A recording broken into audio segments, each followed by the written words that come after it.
Welcome to HardScript. Help me reach 5,000 subscribers. Support the video with a like and leave your thoughts in the comments. I'm going on a solo vacation. 30 days, no calls, she said. She tossed it out like it was nothing, her suitcase already half-packed by the door. I stood there, watching her smile at her phone more than at me, and I realized it wasn't a request or a conversation. It was a declaration. 30 days of silence, like I was some accessory she could store away until she decided I mattered again. I didn't argue. I didn't beg. I didn't even ask where she was going. I just nodded once and let her think she had won. Because while she was busy booking flights and rehearsing her freedom, I was already making plans of my own. The morning she left, she kissed me on the cheek like a stranger, tossed her bag in the back of a cab, and said she'd see me in a month. I stood in the doorway until the car disappeared down the street. Then I closed the door and looked around the house. The same house where I had been treated like furniture, invisible, silent. I decided right then that when she came back, nothing would be waiting for her. I didn't waste time. That first week, I moved quietly, deliberately. I cleared out the closets, packed my essentials, sorted through documents she hadn't even touched in years. While she was sending beach photos to her friends, posing with cocktails and strangers, I was cutting the ties she thought were permanent. But I didn't just leave. I rebuilt. I reconnected with people I had lost while orbiting her moods. I hit the gym daily, not to escape, but to sharpen. At work, I stayed late, refocused, earning the respect I had neglected to chase while trying to keep her satisfied. Every hour she spent flaunting her independence online was another hour I invested in mine. By the second week, the house was half empty. By the third, it was stripped of anything that tied me to her. Friends asked where she was, and I told them the truth. Gone. Their looks weren't pitying. They were knowing. They had seen it coming long before I admitted it to myself. And by the time her 30 days ran out, I was no longer the man she left behind. I wasn't waiting. I wasn't aching. I was finished. When she returned, her key slid into the lock, but the home she thought was hers was hollow. No furniture, no clothes, no trace of me. Just silence. And that silence was louder than anything I could have said. When she walked through that door and saw nothing but bare walls, the panic hit her faster than I expected. She dropped her suitcase in the entryway, the sound echoing through an empty house. No couch, no photos, no shoes by the door, just silence swallowing her whole. She called my name at first, like maybe I was hiding upstairs, waiting to surprise her. When no answer came, she wandered through the rooms in disbelief.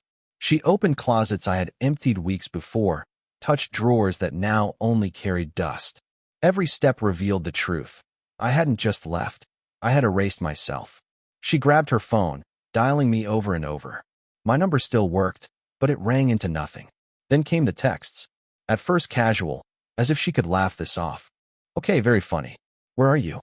Then sharper. Why is everything gone? And finally desperate.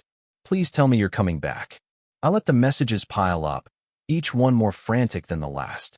That night, she stayed in the hollow house.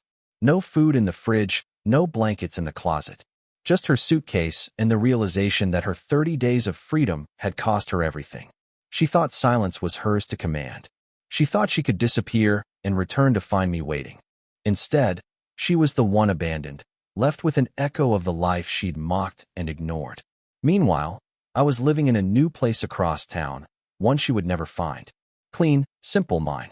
My clothes hung in order. My desk was free of clutter. For the first time in years, the air around me felt light. I wasn't waiting for someone to come home late. Wasn't bracing for a cutting remark disguised as humor. I was free. The shift didn't just free me, it exposed her. Friends began to ask questions. She told them I had overreacted, that I was punishing her for taking time for herself. But people weren't buying it. They'd seen her posts, her endless stream of photos flaunting independence, while I faded quietly into the background. Now, the narrative had flipped, and the same audience she once entertained looked at her differently. She had left thinking 30 days of silence would prove her strength. Instead, it proved mine.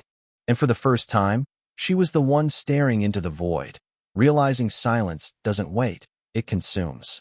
The emptiness of the house wasn't just a shock to her. It became a stain she couldn't wash off. She tried to laugh it away at first, telling friends I was being dramatic, that I'd come crawling back once I cooled down.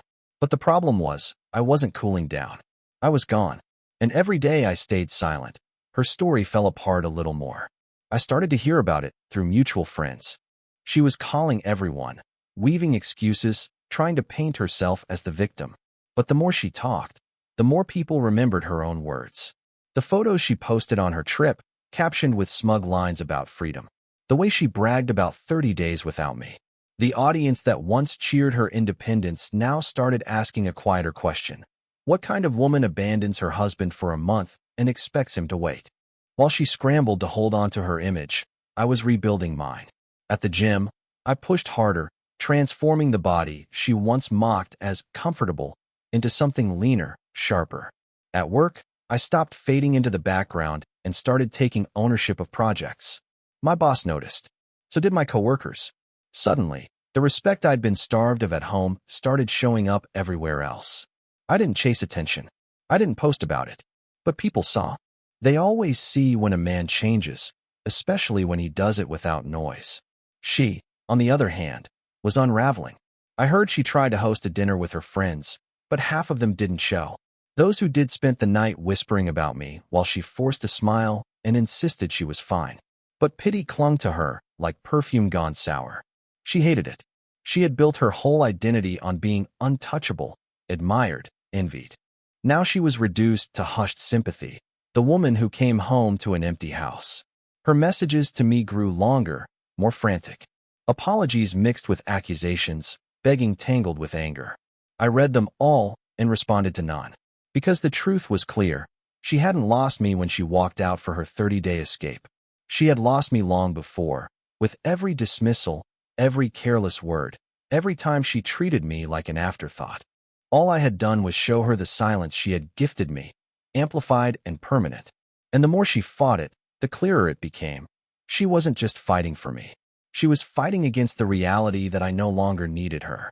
Her control slipped the moment she realized my silence wasn't temporary. She was used to me giving in eventually, showing up with explanations, or bending to smooth things over. But this time, there was nothing, just the echo of her own absence. That's when panic turned into obsession. She started calling my workplace.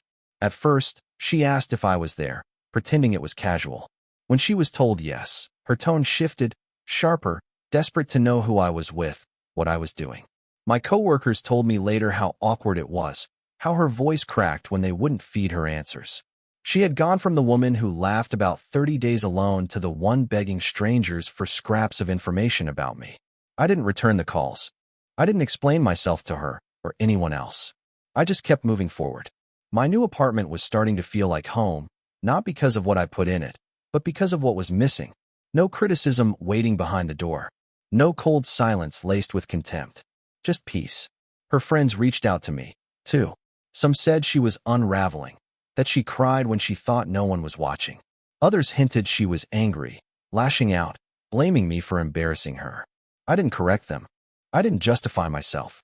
Let them think what they wanted. The truth was already unfolding without me having to say a word. One evening, I heard from a mutual friend that she had shown up at our old house with her parents, trying to explain what had happened. But the house itself betrayed her story. Empty walls, bare rooms, not a trace of the life we once shared. Her mother asked where everything went, and she couldn't answer. She broke down in front of them, insisting I had abandoned her. But even they weren't convinced. They remembered her posts, her bragging about her 30-day escape. They knew she had chosen silence first. That night, she sent me a single message. It wasn't long, not frantic, not angry. Just 6 words. Please tell me you're coming back.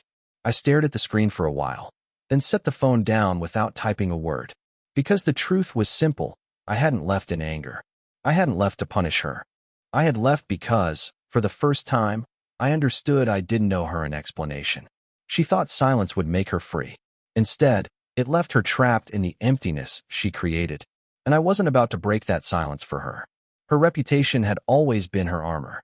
She thrived on being the one people admired, the woman who had it all together, who was always in control. But the cracks were spreading, and she couldn't plaster over them anymore. What started as whispers among friends grew louder each week, until even the people closest to her began questioning the story she told. I never said a word against her. I didn't need to. Her own actions did the damage. Those same friends remembered her 30-day boast, the smug captions about freedom and self-discovery.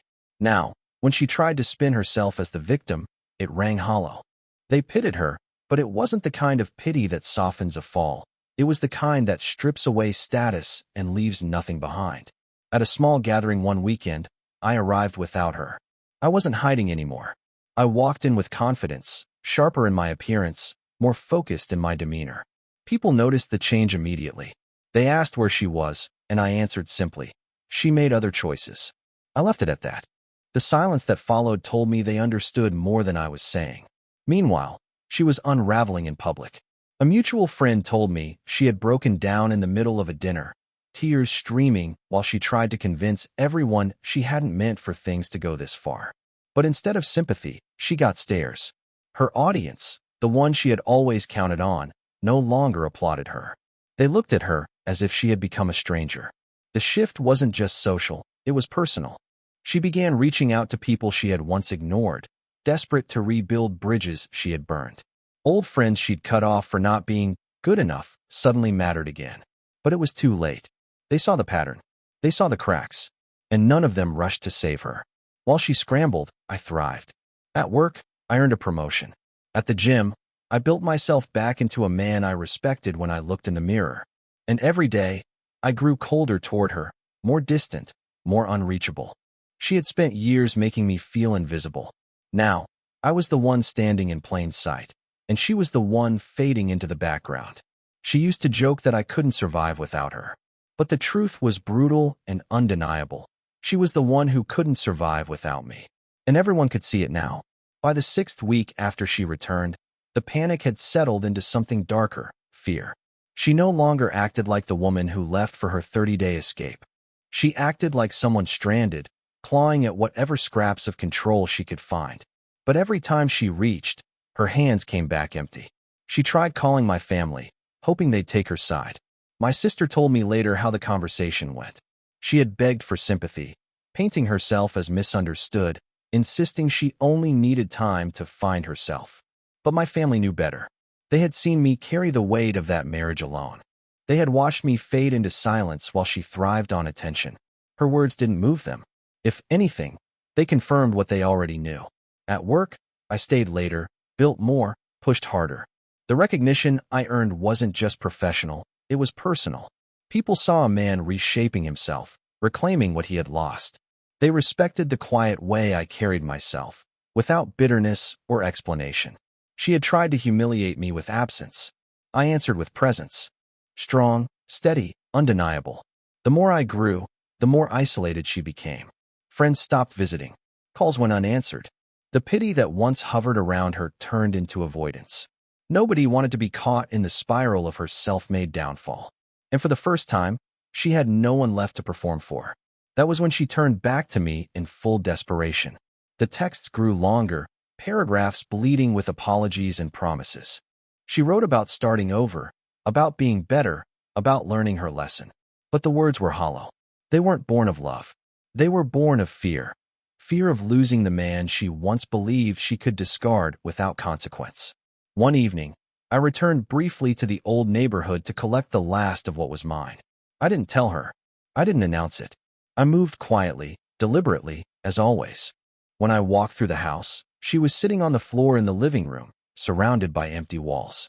She looked up at me, eyes swollen, voice trembling as she asked if I was staying. I didn't answer. I picked up the box I came for, turned, and walked out. That silence broke her more than shouting ever could. Because in that moment, she saw what I had known all along. I wasn't preparing to leave. I had already left. And all that remained was for her to realize the finality of it. By the 7th part of her unraveling, she had turned me into a ghost she couldn't stop chasing.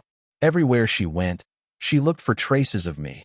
Online, in mutual circles, even at places we once visited together. But all she found was silence. I wasn't blocking her out of anger. I was erasing myself out of necessity. She didn't understand the difference, and it destroyed her. She began showing up uninvited. Once at my gym, another time outside my office. Each time, she stood there with that same broken look, hoping I'd acknowledge her. I didn't raise my voice, didn't create a scene. I just walked past her as if she was another stranger on the street.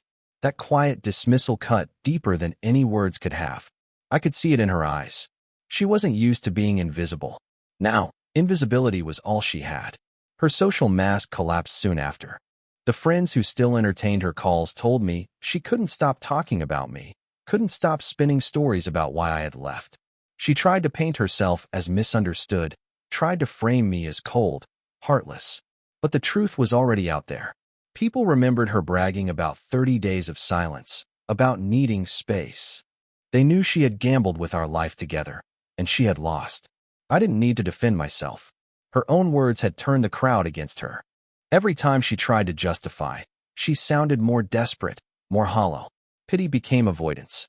People stopped inviting her to dinners, stopped liking her posts, stopped answering late-night calls. She wasn't just losing me. She was losing everyone. Meanwhile, my life kept building. Promotions at work, new connections, new opportunities.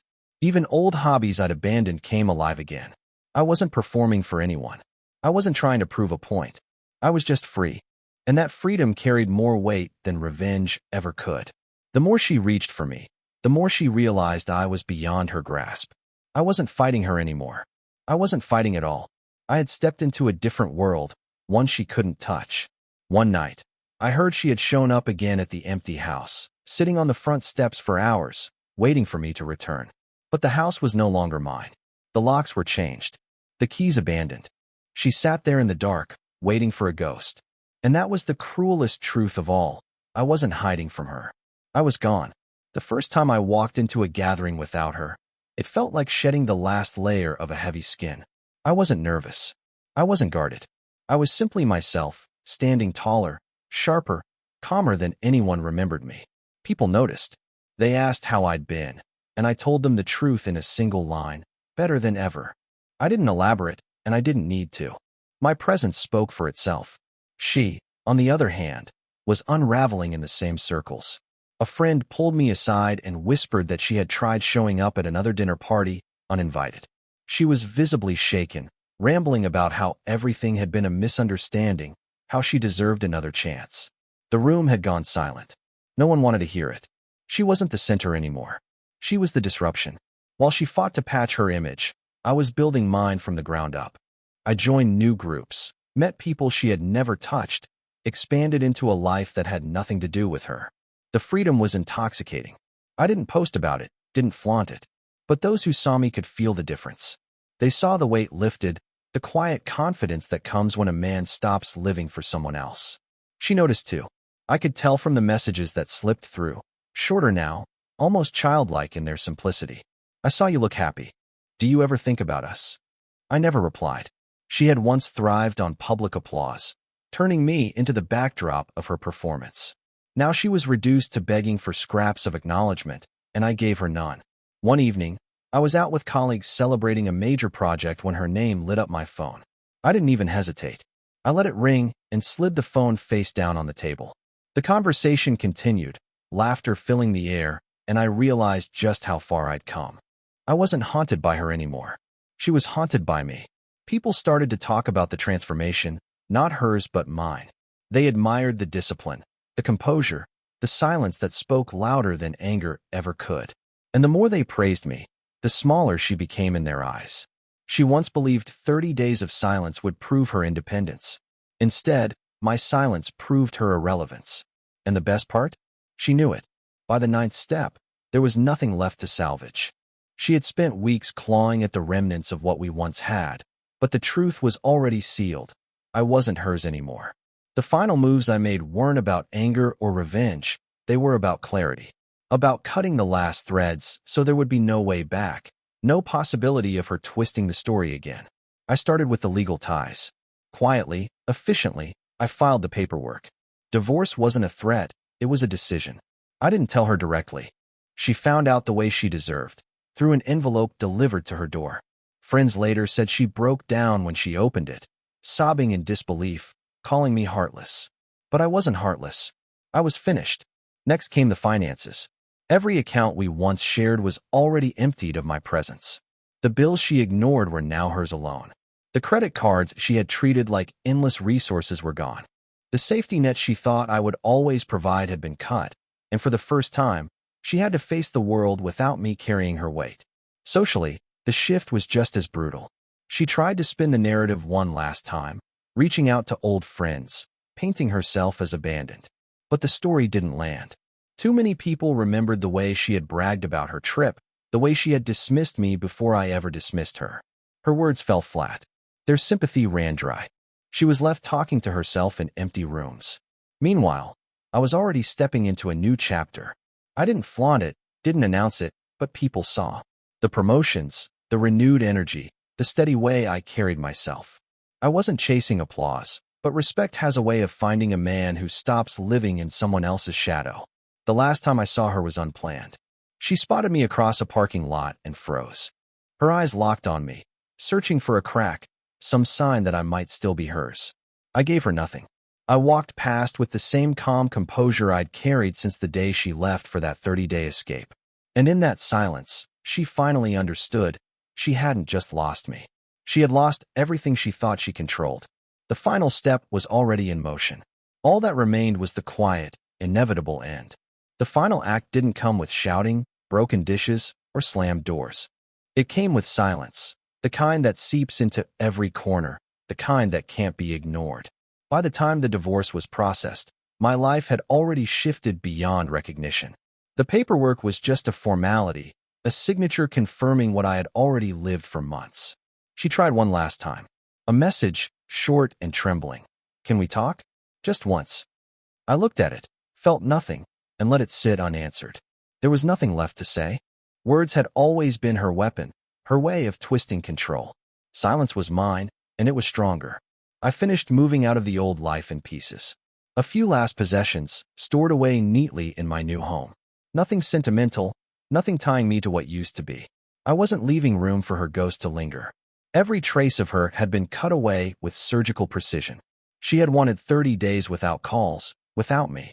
I had given her more than she asked for. I had given her forever. Her world collapsed inward. I didn't see it directly. I didn't need to. Friends mentioned how she had withdrawn, how the confident woman who once flaunted her independence now looked hollow, anxious, lost. She had spent years mocking my quiet, confusing my patience for weakness. Now she was drowning in the very silence she once demanded. As for me, I didn't just survive. I thrived. Work, health, friendships. Every part of my life grew sharper, stronger, freer.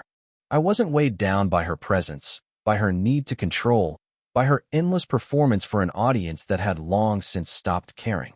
I was my own man again, not an accessory in someone else's story. One night, sitting in my new apartment, I thought back to the moment she rolled her suitcase to the door, smiling at her phone, declaring she needed a solo vacation, 30 days, no calls. She thought she was untouchable then, that I'd wait in silence until she returned. But silence doesn't wait. Silence consumes. And when she finally came home, expecting life to be frozen in place, she found the truth. The house was empty. So was her place in my life. Now she lies awake, staring at the ceiling, counting regrets. And I sleep soundly, because I didn't just walk away. I erased her from the story completely. That was the end she never saw coming. Support the channel by liking, commenting, and subscribing. I promise even more interesting stories.